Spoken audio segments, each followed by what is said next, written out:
You see the fountain pot over Lucy Hardiman's shoulder. Her husband Fred made it. Very easy project. There's nothing to it.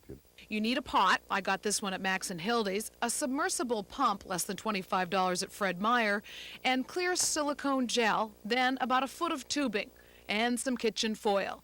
Start by painting on the clear water sealer inside to stop leaks. Let it dry overnight. With a masonry bit, drill a hole in the bottom, large enough to fit the pump's cord. Now, here's where you use the silicone glue. Apply it to the foil and notice the slit along one side for the cord. Put the sealer glue on the inside of the pot around the cord opening too.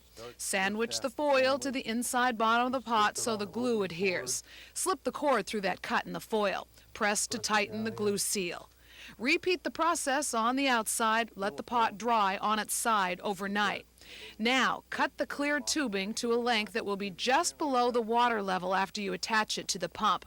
Hold the pump in place with gravel or rocks, fill it with water, and voila! In order to finish my pot, I had to make a few changes. I couldn't find the rigid clear plastic tubing that the Hardimans used, so I had a choice between clear flexible plastic, PVC white plastic, or copper tubing. I ended up with copper tubing because it matched the inside of my pot, and it works great. A flip of a switch turns it off and on. An extension cord runs the power to the pump under the deck and through a window downstairs. It's plugged into a light. So a fountain pot is easy on the eyes, ears, and the pocketbook. Ann Jagger, KOIN 6 News.